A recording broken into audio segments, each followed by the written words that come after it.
Oh, hello. In today's video, I'm going to review and demonstrate a phone app that you might find useful even if you think you can't draw at all. Let's get started. Shh. Yes, okay.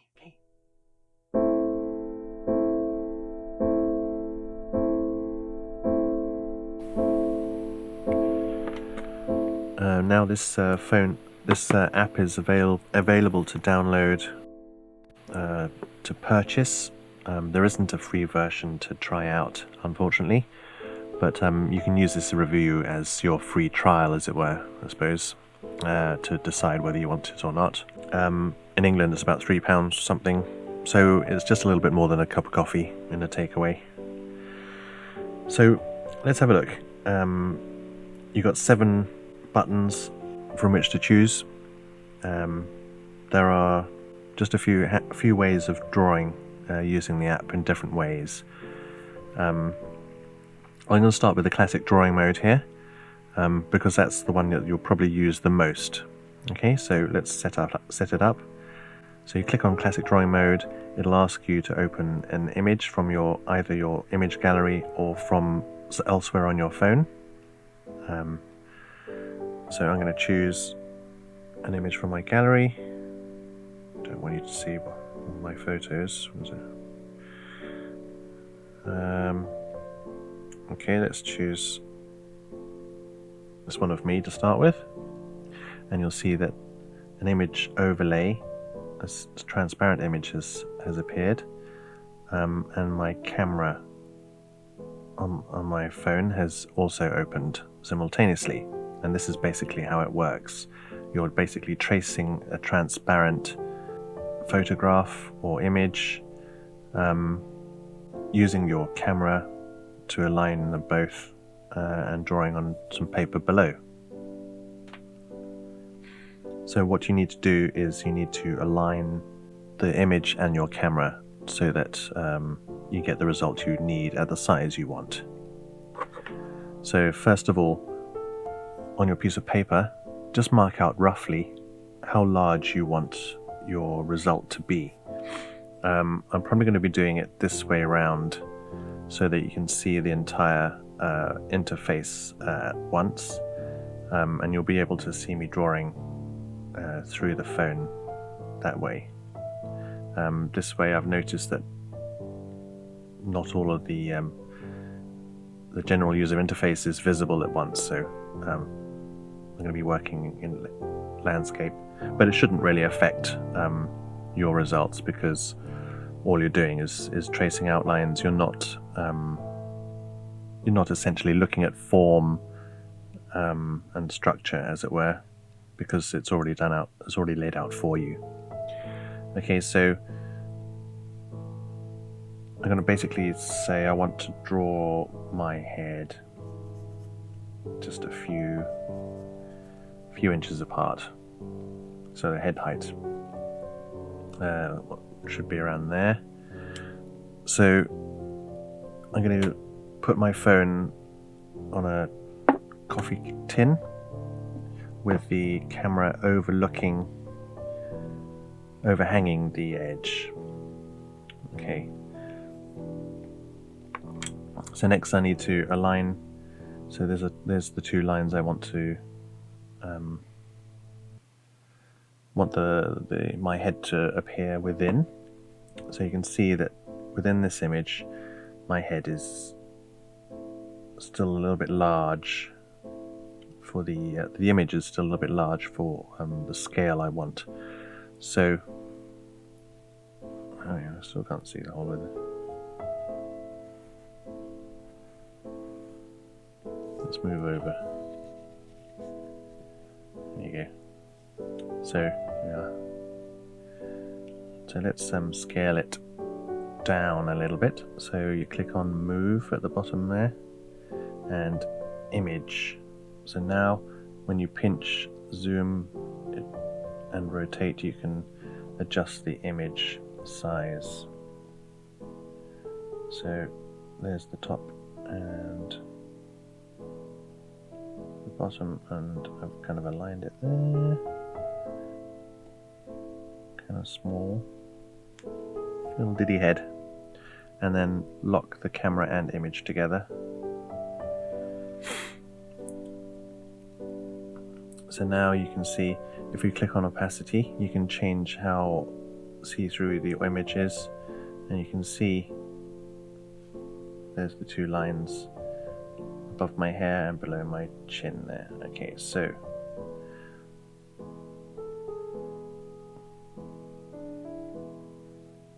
let's move a little bit there. Okay. Now I can erase those two lines I initially did.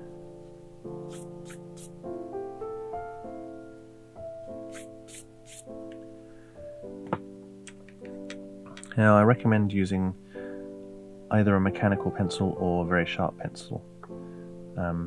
If you look, my pencil is out of focus, which means the camera on my phone is out of focus. So I need my drawing to be in focus as well as the image overlay. So if you click on camera at the top right here, actually if you can't see that, click on settings, camera, and then there's a fix focus button here. And boom, you can see the pencil comes back into focus. Alright, and you can hide them by clicking settings.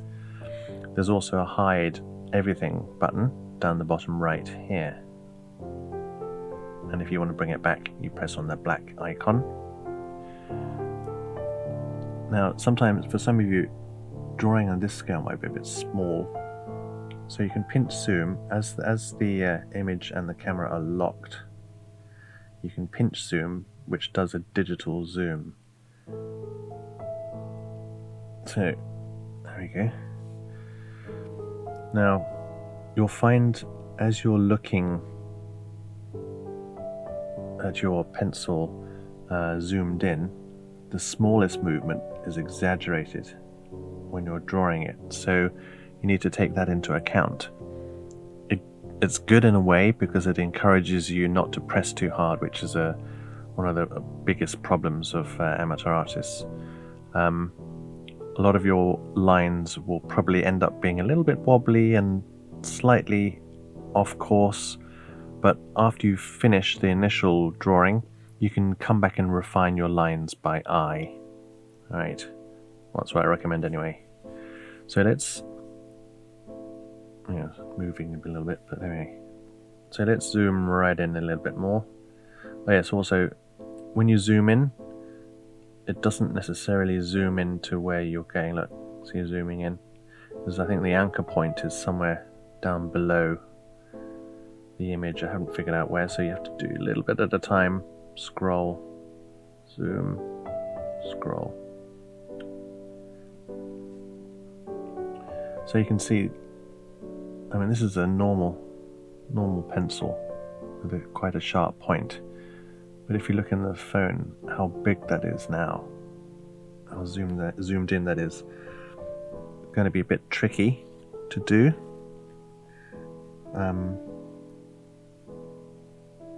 So I don't know, you just got to try and get some coordination going, and you'll see that just the smallest movement on this, when you're zoomed in like this, is exaggerated. So even my weight on the drawing board, the movement there is having an effect. So I'm pressing very lightly with my lines. Hardly, I know the pencil just skimming over the top, and you can see, tricky. The larger the scale, obviously, the less you're going to have to zoom in, the less tricky it's going to get. So if you look at, say, my eye, for example, let's try a mechanical pencil, which has a much finer point. See how we get on with that.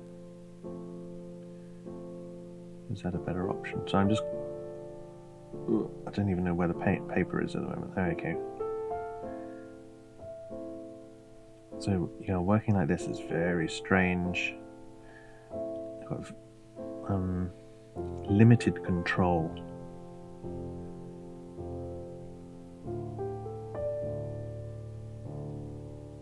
but I do have some control. See, in the darker areas also kind of losing a lot of information. I don't know what's going on in here. I'll have to look later. I can't see my pupil. I can just about make out iris in the shadow.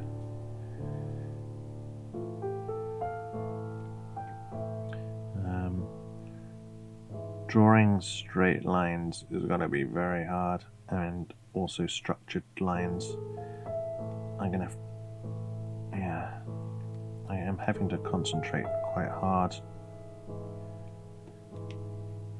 and it's mainly because I'm so zoomed in. I chose to do a small image first, which is a lot harder. If I were to blow the image up, as you will see in a second. Right, so let's zoom out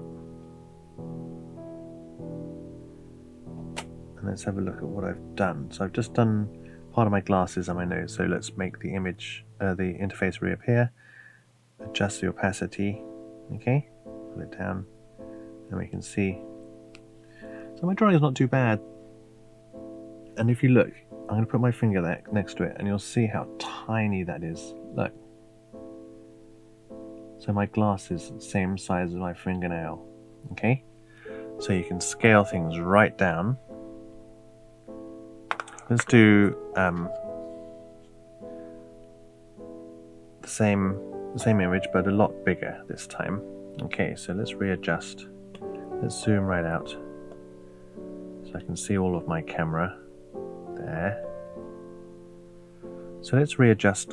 Say I want to draw a bit bigger. So let's keep the camera in there. Right. So let's draw. So this is a sheet of A4. Let's draw a lot bigger. Let's have a look. So it's going to be that span. I want that span to be my face, so I can't even see the whole thing in my photograph. So what I need to do now is move image. I need to scale it up.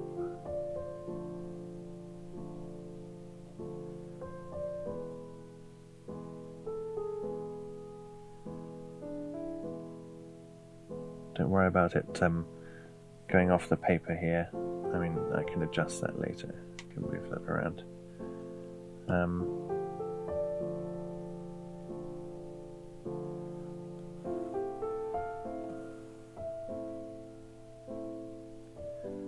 Maybe a little bit smaller. Something like that is what we're going to be aiming for. Let's just lock that. And let's zoom back in as before. Just draw the same bit, I suppose. My nose and that bit of glasses.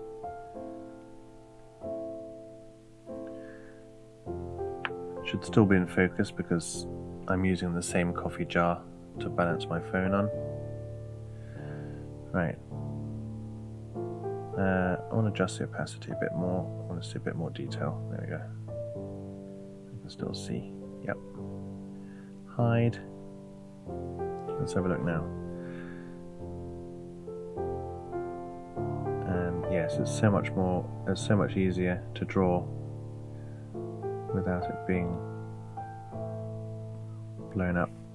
I've still got some wobbly-ish lines. I'm still having to concentrate a bit.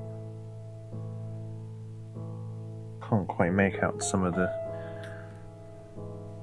lines in the darker areas. Now, there is something that can help me here. So if you go to settings, there's a mode called strobe. Now strobe will flash the image on and off, and then you can see the superimposed image there. You can adjust the opacity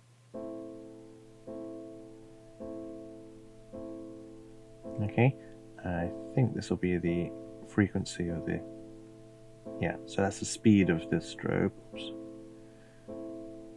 Adjustment there. Alright, let's see if that one helps me. Okay, so hide everything. So what I want to see is the bottom of my nose. Yeah. Okay. Now, bear in mind that this app is more of a tool, a drawing tool. It's really not going to help you learn to draw. It's more of a... it's going to show you what it takes, what you need, what it takes to draw well.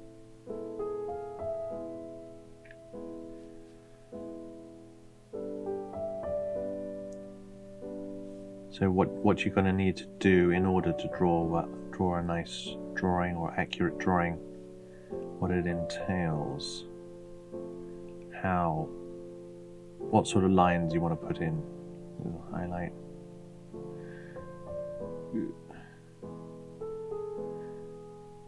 It's quite a... I'm not quite sure what's going on here. Anyway, there's my eyelid fold. This is not too dissimilar to a technique I actually use when using photo references.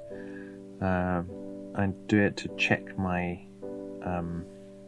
the accuracy of my drawing, especially at later stages when I've already got paint down or shading, tonal shading down. It's a good way of checking the accuracy of your drawing is not lost. So here it's still tricky to get a good alignment, and I'll probably have to redraw these lines neatly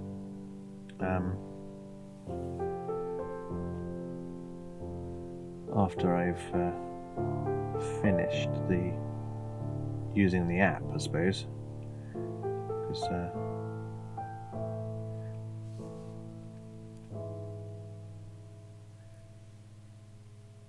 yeah, so you need to tidy up your lines. And that's a bit of a wobbly one because it still takes a bit of coordination. Oops, see it wobble. Right, let's stop that. Stop the strobe. Okay. So zoom out again. And let's have a look at the two images here. So you can see the first one and the second one side by side. I'll put my finger there. You still see the second one is still smallish, but it was a lot easier to do because my actions were not exaggerated, or my movements were not exaggerated using the zoom. So that's how to use classic mode. You might even want to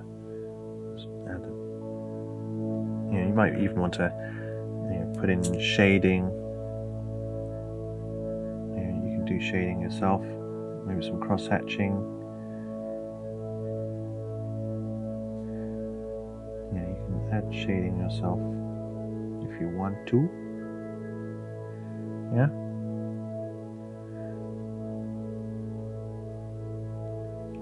And you can see where all the lights and darks go. Shadows.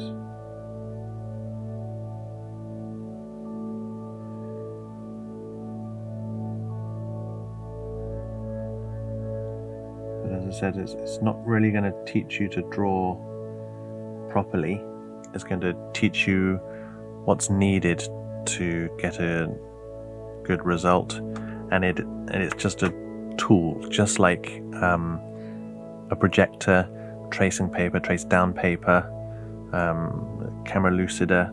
It's a similar thing. It's a tool to getting an accurate drawing in a reasonably short amount of time compared to drawing by eye. Let's have a look at some of the other options here. So let's go back. I mean, there's a lot more to classic mode as well, which I'll show you in a second. But there's a step-by-step mode. Okay, and we're going to choose an image again. So let's choose this one. And as you can see, it's me again. Now this one's very good. If you're doing tonal studies, it kind of does black and white tonal cutout for you. So you can select how many different, so this is 10 different tonal steps, and it'll you can adjust the contrast, say. It's kind of good. Brightness and contrast, you can adjust those. You can't zoom in to see a bit better though. Has the difference of cutout or not? Okay, let's do cutout. Okay. If you the more steps you do, the more complex the end result is going to look. So if you did a minimum of 2, you're going to have basically black, grey, and the white of the paper. So it's 2 tones. Alright, let's make it less contrasty, somewhere in the middle. When you first open it, it kind of does it automatically quite nicely, I've noticed. Yeah, that's a bit horrible. Somewhere around there. Okay, reasonably okay. So that's probably the simplest you can get in this mode. Once done, click done. Okay, and it'll suddenly change to the same mode as before, but look, you've got shapes this time. So it starts from dark to light. So you can still do the image adjustments if you want to do a different scale as before. And this time, let's do that. So lock it, zoom in, and this time you're filling in, drawing out the shapes. Oh, my camera's gone out of focus. So let's click on camera, fix focus, done. Okay, hide everything. So this time you're drawing the shapes which you're going to fill in with a single tone. So the different steps represent a gradient, tonal gradient, in terms of in steps rather than doing a gradient for you. So you can zoom in, don't forget, get a bit more detail. It's kind of tricky. You got to move pretty slow.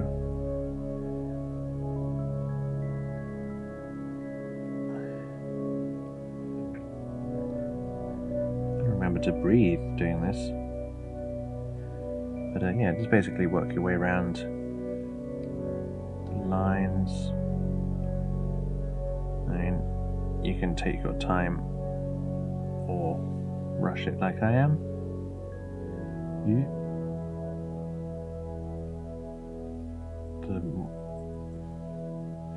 more you take your time, obviously, the more accurate you can probably be. But I'm a bit rushed for time. I don't want this video to go on too long.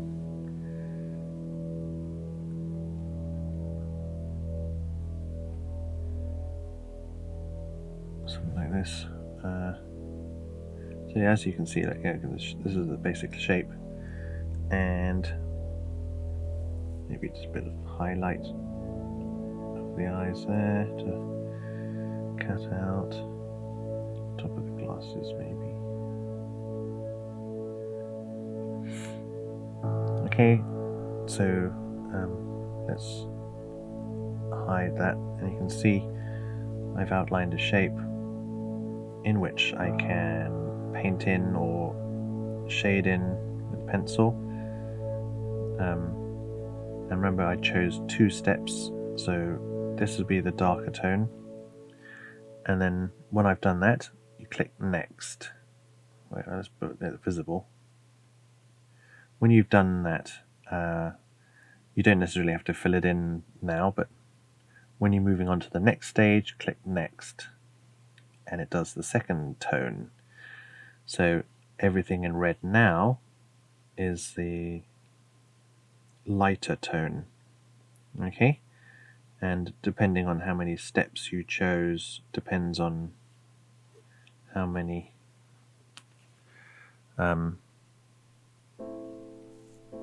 steps it takes. So you go to next, and then you're left with the tonal gradient, well, the black and white, so you can compare your work to the reference image.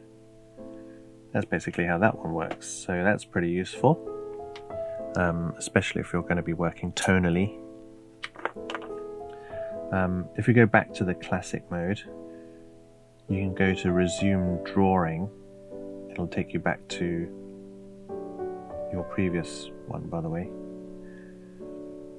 So if you go to classic drawing mode, it'll ask me for the file again.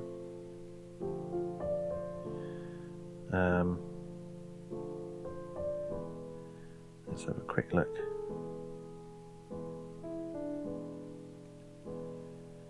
Alright, there's a girl who's going to have a birthday very soon. There are certain, hang on, wait, let's scale it correctly. So go to move, image, scale it up, align it with the camera, lock it. Now, there are other things you can do to the overlay image, depending on how arty you feel you want to be. So we've already done the strobe. Showed you the strobe and camera. You can fix the focus. Turn the strobe off. On the top here you'll see filters. So click on filters, and you can see there are different filters that you can apply to the image. So for example, pixel turns the image into pixels. Look, some of these are adjustable, some are not, but you can see you can scale up the size of the pixels or scale that right down.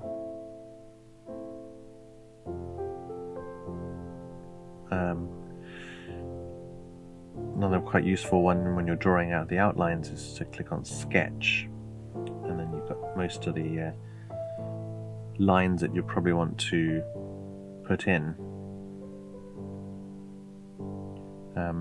This one isn't adjustable. Invert, negative, tune, kind of high contrast, image, blur. I don't know, you might want to do that. And all of these, you see above here says grayscale. Kuahara is like a painting splodges, kind of interesting. You can always change all of them to grayscale by clicking above here. It goes to grayscale. So you have grayscale pixels, grayscale blur, negative grayscale, original grayscale. Yeah, so you don't have to convert your image yourself, you can do it through the filters if you want to. High contrast. Yeah, so that's very useful. Let's go back to the original And yes, you have a grid as well you can turn on or off. The grid is useful if you want to work to a certain scale. You can actually scale the grid as well. So click on grid and move, and then you can change this grid size. Kind of tricky. You can change the opacity of the grid. Oop. Okay, maybe not.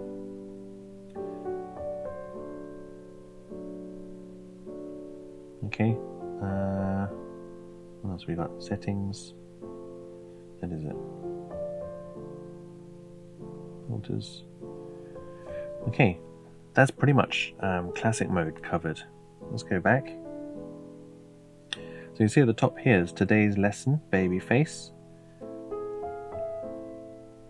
And you'll see it scrolls through 15 images in this case, step by step, of how to draw a child's face.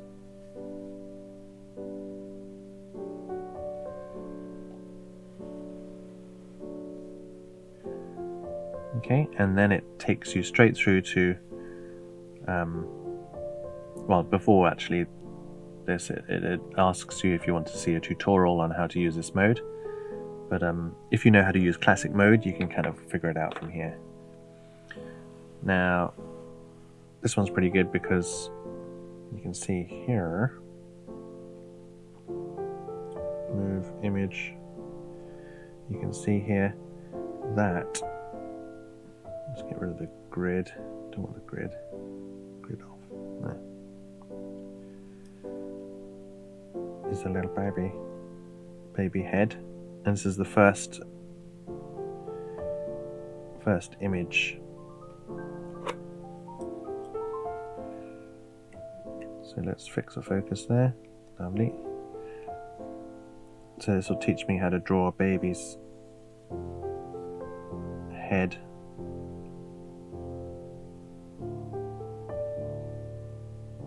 Oops. Let's move up. There. I'm just going to do this really quickly and roughly. So there's a baby's head. Oh, sorry. Yeah. Bucket it up because I moved them. Right, okay. And then you click. I can't see. At the bottom of the screen, there's next. So you click next at the bottom of the screen. Takes you to stage 2. So that adds the chin, lower part of the head. You can just about make that out. Okay, next. And marks out the proportion. What you can't do is just move your phone. There's proportions. Next, drawing the eyebrows. Right, next, eyelids. And a bit of underneath the nose. Next. So there we go, nostrils. And the ala, A-L-A. That's how to pronounce that bit. Next. Little mouth.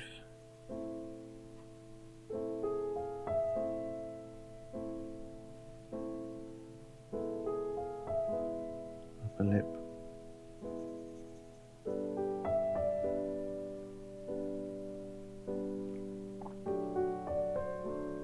Don't know what I added there.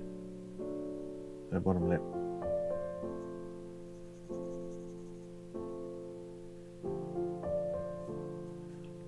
Eyeballs.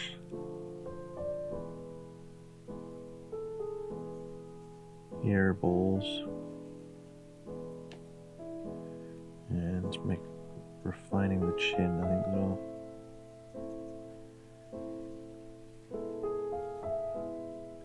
Refining the ear shape.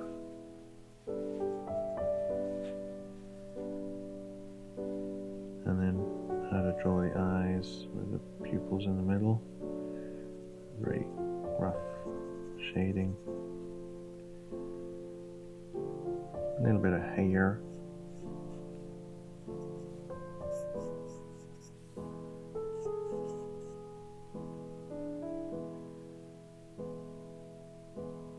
Kind of it.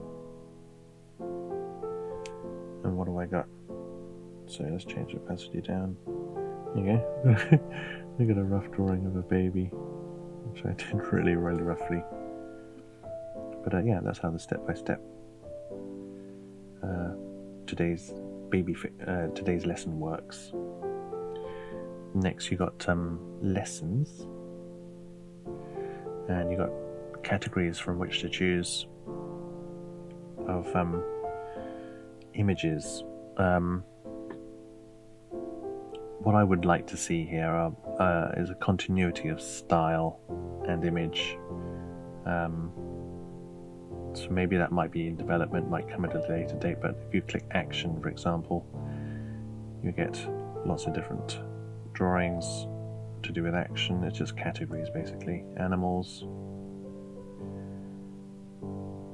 So as you can see, there are lots of different images from which to copy. So let's click the elephant, see what happens. So step by step again, just like the baby's face, and then you get to align it and draw it step by step, just like the baby's face. So that's that one. Instructional videos will take you to the YouTube. Resume drawing will resume your last drawing, irrespective of what mode it was in. And feedback, if you got some feedback for the developer. And right at the bottom, take you to the Facebook group or the Instagram site. And that's pretty much Vinci Eye. Now, as I said, this won't really teach you how to draw. It kind of shows you what you need in order to draw accurately, and it's more of a tool to aid you drawing quickly and accurately, as opposed to drawing inaccurately by eye, until you get the skills you need. So it's not really going to teach you the skills so much as maybe developing a little bit more motor skill. That's pretty much all it's going to really teach you. It might teach you what sort of things to look for in an image, if you want to draw accurately. But yeah, that's pretty much it. So if you like it, please like this video, download the app, help Sam out. He's a struggling artist like everyone else, and that's my review of Vinci Eye. I like it.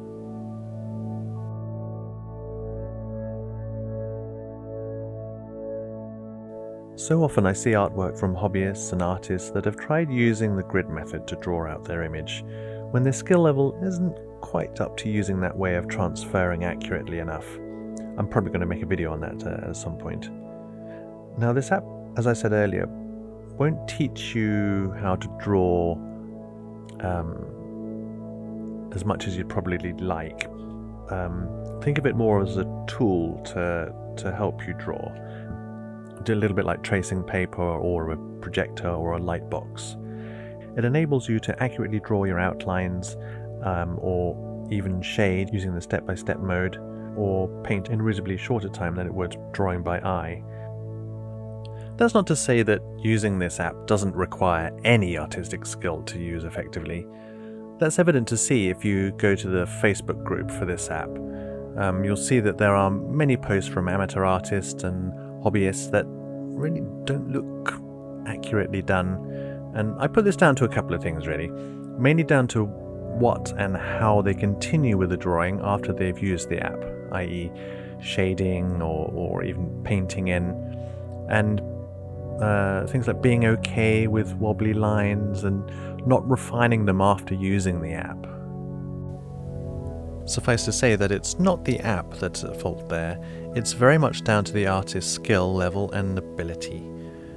Now, I'm sure that all of the artists that have posted on that group have benefited from using the app in some way, including professional artists like myself.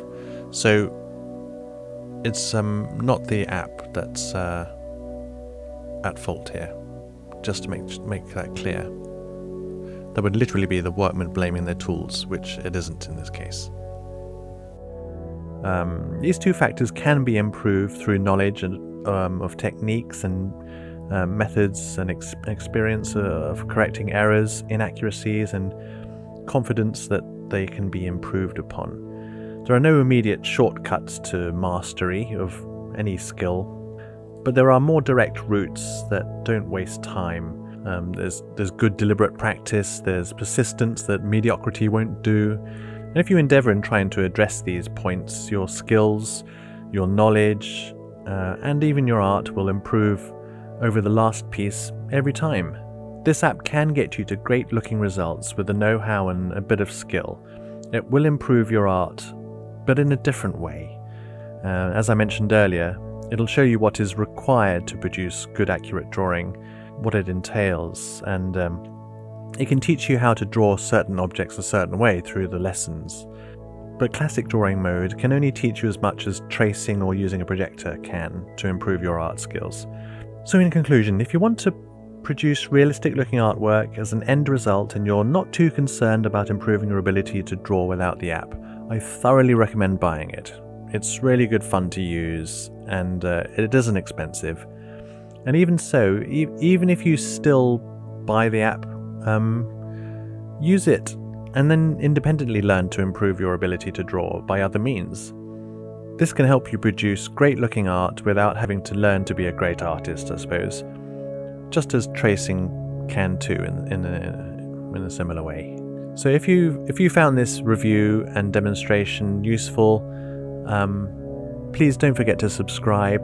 Have a look at some of my other videos. It really helps the algorithm, and it really helps my channel improve over time.